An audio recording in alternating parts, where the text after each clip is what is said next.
Hi guys, welcome to social post. నేను మీ జానక్య. Guys, ఇప్పుడున్న influencers అందరినీ మనం చూస్తున్నాం. కాకపోతే ఒకప్పుడే ఇన్ఫ్లుయెన్సర్ అయిపోయి మోటివేషనల్ స్పీచెస్ ద్వారా అండ్ మెయిన్గా కథలు చెప్పడంలో హీజ్ ద ఎక్స్పర్ట్.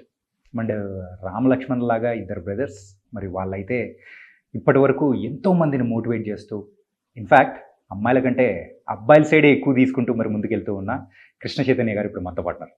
మరి అయితే మాట్లాడదాం. బోల్డ్ అని మోటివేషనల్ మరి కథలతో పాటు వెనకలు ఉన్న బోల్డ్ అని స్టోరీస్ కూడా అడిగి తెలుసుకుందాం.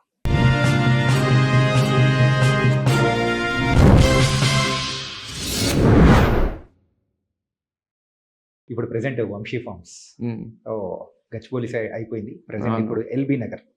ఏంటి ఈ చేంజ్ ఓవర్ కానీ ఇక్కడ వర్కౌట్ అవ్వలేదా, లేకపోతే ఏంటి? అట్లేం లేదు, ఇక్కడనే అనుకున్నాము, ఇక్కడనే కంటిన్యూ చేద్దాం అనుకున్నాం. కానీ ఈసారి పార్ట్నర్స్ ఉన్నారు. నేను వంశీ కాకుండా 4 అదర్ పీపుల్, మా జిమ్ మేట్స్, వాళ్ళు ఇన్వెస్ట్ చేసిండ్రు. అందరు అక్కడే ఉంటారు, ఎల్బీ నగర్ చుట్టుపక్కలనే ఉంటారు, నలుగురు కూడా. సో వాళ్ళకి తెలిసిన వాళ్ళు కానీ ఈజీగా పోయి రావడానికి కానీ అది మనకు ట్రావెలింగ్ కానీ అంతా. ప్లస్ లాస్ట్ టైం ఇక్కడ పెట్టినప్పుడు ఎల్బీ నగర్లో లేదా అని చాలా మంది అడిగిండ్రు. ఓకే. సో మా జిమ్ కల్ట్ ఉంటుంది, దాని కింది 2nd ఫ్లోర్లో cult, LB Nagar Prajay టవర్స్లో cult కిందనే ఇది. సో వాళ్ళు నలుగురు కూడా జిమ్ ఫ్రీక్స్ అనమాట. వాళ్ళు లైక్ జిమ్ స్కిప్ చేయరు. సో మంచిగా వంశీ ఫామ్ చూసుకుంటే జిమ్కి పోవడం, జిమ్ అయిపోయినాక వాళ్ళు వంశీ. నాకు తెలియంది ఒకటి, చాలా మంది కూడా నాతో అంటే దీని గురించి ఒక డిస్కషన్ జరుగుతూ ఉంటే, కూరగాయల కొట్టు ఎక్కడైనా కానీ మాల్లో పెడితే జరుగుతుందా? అదేదో అందరికీ అందుబాటులో ఉండేటట్టు, సో కనిపించేటట్టు అట్లా పెడితే బాగుంటుంది కదా, అండ్ బిజినెస్ కూడా పెరుగుతుంది కదా అని చెప్పేసి కూడా అన్నారు. మరి దీనికి మీరేమంటారు? అంటే కూరగాయలు ఒకటి కాదు కదా, ఇప్పుడు మన కూరగాయలు కొట్టు అంటే మీరు అన్నట్టు మంచిగా బండి పెట్టుకోవచ్చు, మంచి ప్రాఫిట్ కూడా ఎక్కువ వస్తుంది, మాకు కూడా అంతంత రెంట్ మిగులుతుంది. ఇది కూరగాయలు ఒక్కటి కాదు కదా, ఆర్గానిక్ ప్రోడక్ట్స్ అన్నప్పుడు గీ ఉంటుంది. ఇప్పుడు 1 లీటర్ గీనే 3,000 దగ్గర ఉంటుంది. సో 3 నుంచి 4,000 ఉంటుంది. మన దగ్గర ఆఫర్ నడుస్తుంది అనుకుంటే 2,500 అమ్ముతుంది. సో గీ ఉంటుంది, తేనె ఉంటుంది, మనకు మిల్లెట్స్ ఉంటాయి, పల్సెస్ ఉంటాయి, సో మనకు డిఫరెంట్ స్నాక్స్ ఉంటాయి, స్వీట్స్ ఉంటాయి. సో ఇవన్నీ రోడ్డు మీద పెట్టుకొని అమ్మలేం కదా, సరిపోదు కూడా ప్లేస్. సో కూరగాయలు అనేది వన్ ఆఫ్ ద థింగ్స్. కూరగాయలలో కూడా ఆర్గానిక్ పండించినవి అమ్ముతున్నాం. But at the same time కూరగాయలు కాకుండా there are plenty of other things కదా. షాంపూ ఉంటుంది, ఆర్గానిక్ షాంపూ, మనకి కుంకుడుకాయల, సో అట్లాంటి షాంపూస్ వితౌట్ కెమికల్స్, న్యాచురల్గా ఉన్నాయి. కొన్ని దగ్గర 40-50 ప్రోడక్ట్స్ ఉంటాయి. బయటికి కనిపించేది కూరగాయలు కనిపిస్తుంది, ఎందుకంటే పెద్దగా ఉంటుంది, పెద్ద స్పేస్ తీసుకుంటుంది, రోజు వస్తుంటాయి కాబట్టి. కానీ మిగతా ఆర్గానిక్ ప్రోడక్ట్స్ అన్నీ ఉంటాయి కాబట్టి అదొక ఆర్గానిక్ స్టోర్. అది ఆర్గానిక్ స్టోర్ కాబట్టి ఆబ్వియస్గా దానికి కొంచెం ప్లేస్ కావాలి, కొంచెం plus end of the day అంబియన్స్కి కూడా ఇంపార్టెన్స్ ఇస్తున్నారు జనాలు. ఇప్పుడు కొంచెం మంచిగా ఉండాలి, వచ్చినప్పుడు కంఫర్టబుల్ ఫీల్ కావాలి, ఏసీ ఉండాలి, అన్నీ సెలెక్ట్ చేసుకోవడం. సో వచ్చే అని ఏమంటారు కస్టమర్స్ కూడా, వాళ్ళకు కూడా కొంచెం సాటిస్ఫాక్షన్, హ్యాపీగా.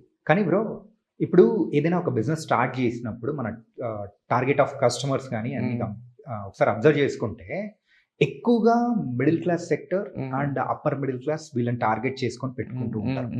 కానీ మీరు ఎందుకు మిగతా 10% ఆర్ 20%ని టార్గెట్ చేస్తున్నారు? ఇక్కడ ఉన్న 80%ని ఎందుకు టార్గెట్ చేయలేకపోతున్నారు? యాక్చువల్గా ఈ 80% ప్లస్ 20 అందరినీ టార్గెట్ చేస్తున్నాం. పర్సెప్షన్ ఎట్లా అయిపోయింది, కొన్ని మిత్స్ ఉంటాయి కదా, ఆ మిత్స్ ఏమైపోయిందంటే organic food only rich higher class వాళ్ళే కొనగలరు, మిగతా వాళ్ళు ఎఫర్ట్ చేయలేరు, ఆ ప్రైజెస్ అన్నీ మన వల్ల కాదు అనే కంటే కాదేమో అనే డౌట్ లాగిపోయిండ్రు. కాదేమో అని. కానీ ఒక్కసారి మనం కన్సిడర్ చేసి చూస్తే మనకు ఇప్పుడు మనం ఫర్ ఎగ్జాంపుల్ ఒక ఫ్యామిలీకి మనకు ఎవ్రీడే ఏమంటారు దాన్ని, సరుకులు, నిత్యావసర సరుకులకు 10,000 అవుతుంది అనుకుందాం.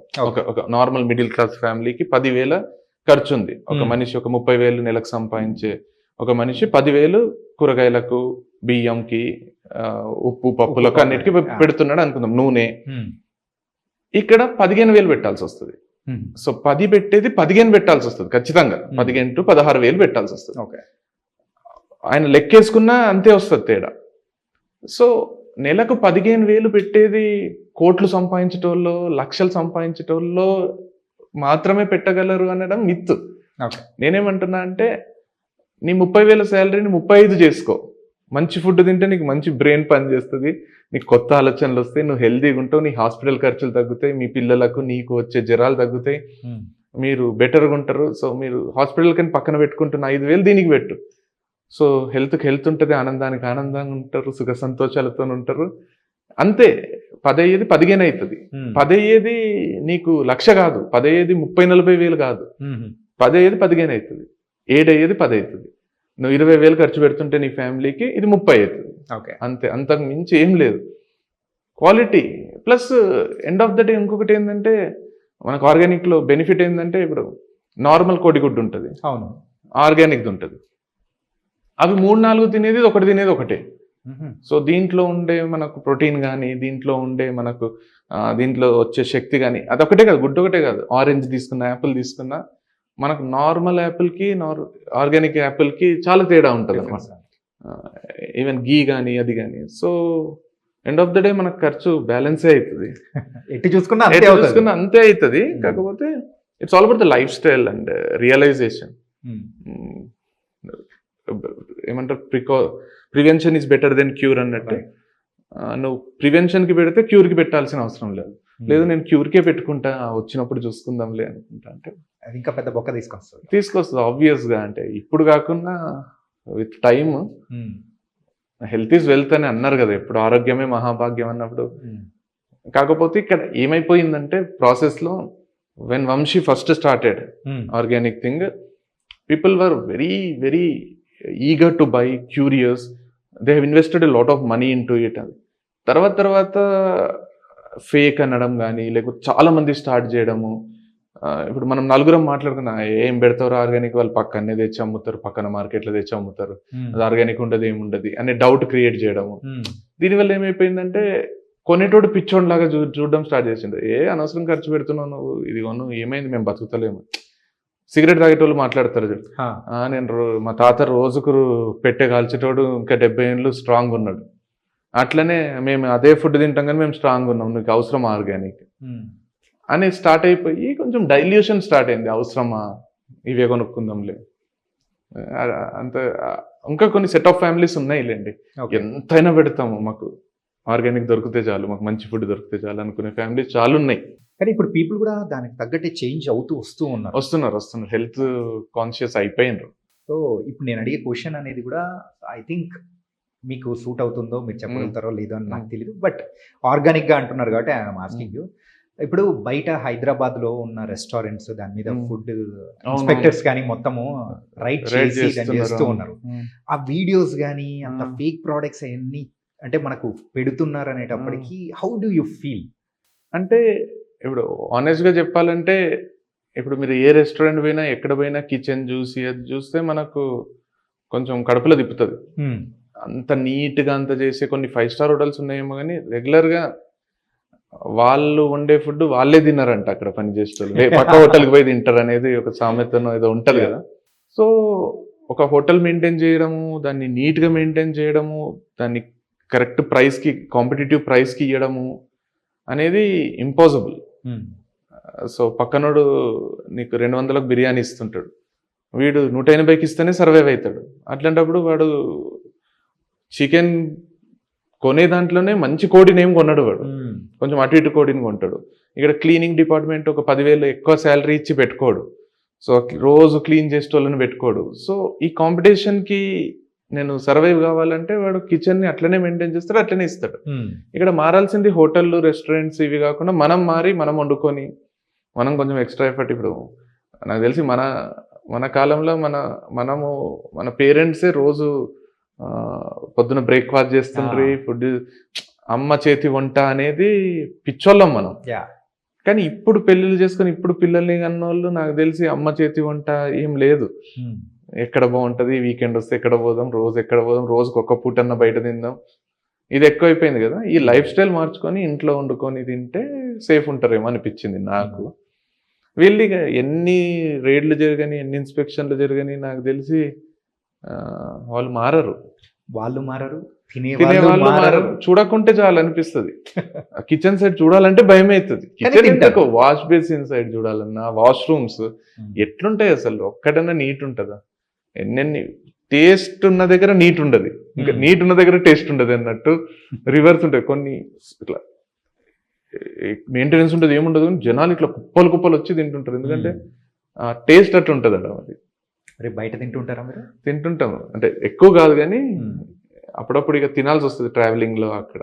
కాకపోతే ఎండ్ ఆఫ్ ద డే ఇంటికి వచ్చి ఒక 2 రోజులు బయటికి పోయి వచ్చినా కూడా ఇంట్లో మమ్మీకి చేయమంటే అదొక తృప్తి.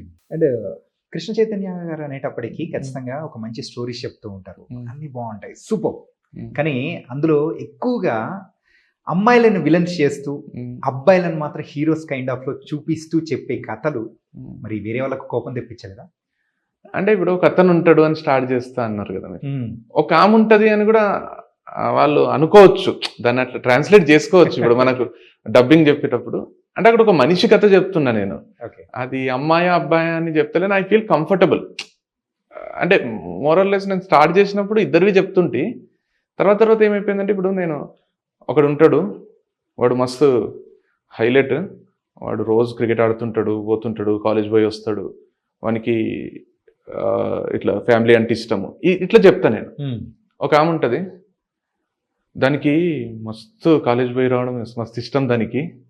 అది ఏం చేస్తుంది అంటే వాళ్ళ మమ్మీకి రెస్పెక్ట్ ఇస్తుంది, వాళ్ళ డాడీకి ఇస్తుంది అని పక్కన ఎవ్వరికి ఇయ్యదు. అది పక్కోడు ఉంది, మీకు వింటుంటేనే అది ఇది అంటుంటే ఒక ఆడపిల్లని పట్టుకొని అది ఇది, కానీ ఎవరు కూడా ఒక మగ పిల్లోని అరే వాడు మస్తు ఉంటాడు, వాడు మస్తు హైలైట్ ఎంజాయ్ చేస్తాడు లైఫ్ అనేది ఆ ఫ్లోలో వెళ్ళిపోతుంది. ఎవరు గమనించి వాడు అన్నావు నువ్వు అని ఇంతవరకు నాకు ఒక్కరు కూడా కమెంట్ పెట్టలే, ఏం పెట్టలే. నేను అది అని కూడా అనలేదు ఎప్పుడు, అది ఇట్లా చేస్తుంది, దానికి ఇట్లుంటది, ఎప్పుడు ఆ టర్మ్స్ రాలే. కానీ ఆ పిల్లకు కూడా చాలా మంది హర్ట్ అయినరు.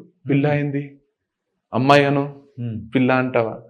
సో ఈ ఏమంటారు విమెన్ వెల్ఫేర్ వాళ్ళు, ఈ ఫెమినిజం వాళ్ళు ఇంత గట్టిగా ఉన్న సమాజంలో I prefer to say a man story, story wear the protagonist లేకపోతే ఒక హీరో, ఒక మనిషి కథ చెప్పేటప్పుడు అబ్బాయిది ప్రిఫర్ చేస్తున్నా, నాకు నా ఫ్లోకి తగ్గట్టు ఉంది అని. అట్లనే అమ్మాయిలకు అగేన్స్ట్ ఏం కాదు, వినేటోళ్ళు అరే అబ్బాయిని చెప్తున్నాడు మనం అమ్మాయి అనుకుందామని విన్నా నాకు ప్రాబ్లం ఏం లేదు. కానీ ఇప్పటివరకు మీ మోటివేషన్ సక్సెస్ అవ్వడానికి అలా failure love stories or failure stories ఉన్న ఎక్కువగా అబ్బాయిలను మోటివేట్ చేయడం కోసమే. సో ఆ సెట్ ఆఫ్ లో వేరే వాళ్ళు ఎవ్వరూ లేకపోవడం వల్లే ఆ సక్సెస్ వచ్చింది అనుకోవచ్చా? సెట్ ఆఫ్ లో చాలా మంది ఉన్నారు, అంటే చాలా మంది ఉండి ఉంటారు అంటే మోటివేట్ చేసే వాళ్ళు. కాకపోతే స్టోరీ వల్ల సక్సెస్ వచ్చింది అనుకుంటా, వేరే వాళ్ళు లేకపోవడం అని కాదు. ప్రతి ఒక్కరు మోటివేట్ చేస్తారు, కథల ద్వారా మోటివేట్ చేయడం అనేది లేదా కథల ద్వారా ఒక విషయం చెప్పడం స్టార్ట్ చేసింది నేను అనేది నేను గర్వంగా చెప్తా. ఓకే, అది అనుకోనేం చేయలేదు. కాకపోతే ఇప్పుడు మోటివేషనల్ స్పీకర్స్ అని కొట్టండి, నా పేరు రాకపోవచ్చు. ఇప్పుడు చాట్ జీపీటీలో the best motivational speaker in AP Telangana కొడితే నా పేరే రాదనుకుంటాను, ఎందుకంటే అంతమంది మంచి మంచి మోటివేషనల్ స్పీకర్స్ ఉన్నారు. వాళ్ళ కేటగిరీలో నన్ను చేర్చకపోవడానికి కారణం, లేకపోతే నన్ను వేరుగానే చూడడానికి కారణం ఏంటంటే కథ అనే ఒక పాయింట్. ఏమైపోయిందంటే తెలియకుండానే మనం ఇద్దరం కూర్చున్నాం, లేదు చాణిక్య నీకు అర్థమైతలేదు కానీ లైఫ్ అంటే ఏందో, నువ్వు చాలా ఈజీ తీసుకుంటున్నావు, నువ్వు అనవసరంగా వేస్ట్ చేసుకుంటున్నావు లైఫ్. నువ్వేం చేయంటే రేపటి నుంచి ఒక పొద్దున్న లేయు, మంచి కరెక్ట్ డైట్ తీసుకో, ఇప్పటి నుంచి ఎవరిని మోసం చేయక అబద్ధాలు ఆడక చెప్తున్నా, నీకు మంచిగా ఉండు, నువ్వు అయితే నీ లైఫ్ బాగుంటుంది. ఇది మన ఇద్దరి మధ్యలో కన్వర్సేషన్. తెలియకుండానే నీకు వీడు ఎవడొచ్చి నాకు ఏం చెప్తున్నాడు నాకు తెలియదా, ఎందుకు చెప్తున్నాడు, చెప్తే నేను వినాలా అనే ఒక ఫ్యాక్టర్ వచ్చేస్తుంది. ఈ జెన్సీకి అయితే ఎక్కువ వస్తుంది. జస్ట్ ఇప్పుడు స్ట్రేంజర్కి ఎవరికి చెప్పినా, నేను ఇప్పుడు మనకు లిఫ్ట్లో ఎవరైనా కలిసిండు అనుకోండి మీ టీం, అది కాదు నీకు ఒకటి చెప్తా, లైఫ్లో సక్సెస్ ఎట్లా కావాలో నేను చెప్తా చూడు అంటేనే చెప్పిన వాళ్ళే పెద్ద అనిపిస్తుంది. నేనేం చేసిన అంటే నాకు ఇష్టం ఉండదు అట్లా ఒకటి నన్ను అనుకోవడం, ఎందుకంటే నేను అనుకుంటా నాకు ఎవడన్నా మా మామనో ఎవరో చూడ బంధువు మా అక్క ఫ్రెండ్ ఎవడో వచ్చి అరే చైతన్య నన్ను కూర్చో నీకు ఒకటి చెప్తా అంటే అవసరం లేదురా అంటే నేనేం చేసిన అంటే దానికి కథ అనేది ఒకటి మీడియం తీసుకొచ్చిన.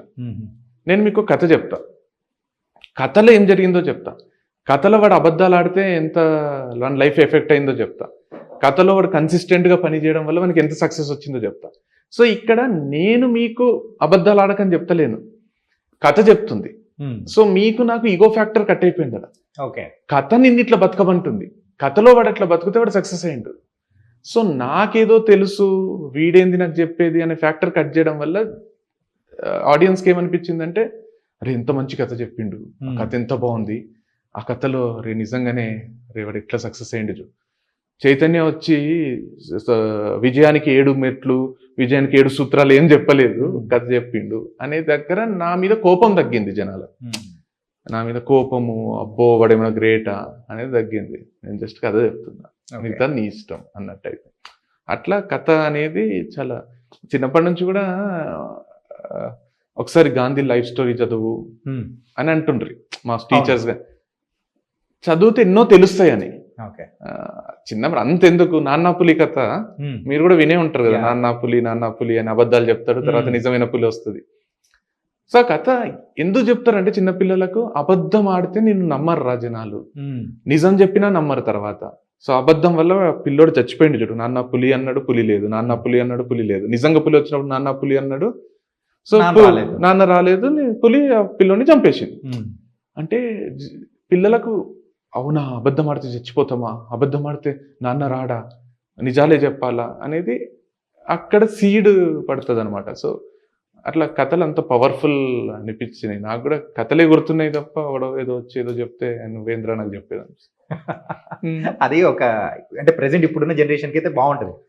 ఏంట్రా బాయ్ నాకేంట్రా బాయ్ చెప్పేది అని ఖచ్చితంగా ఒక ఈగో 100% వస్తుంది. అండ్ నాకు ఏమన్నారంటే, నేను కథలు చెప్తా ఇట్లా అని ఫస్ట్ స్టార్ట్ చేసినప్పుడు ఛానల్ కానీ అది కానీ, ఎవడు వింటాడు, ఎందుకు వింటారు, పిల్లలకు కావాలని పిల్లలకు చెప్పు కార్టూన్స్ చేసి, అది పెద్దోళ్ళు కథలు ఎందుకు వింటారంటే, నేను వింటా అన్నప్పుడు నాకు వినబుద్ధి అయినప్పుడు అందరికి అవుతుంది కదా అన్న కాన్సెప్ట్ తో స్టార్ట్ చేసినాం.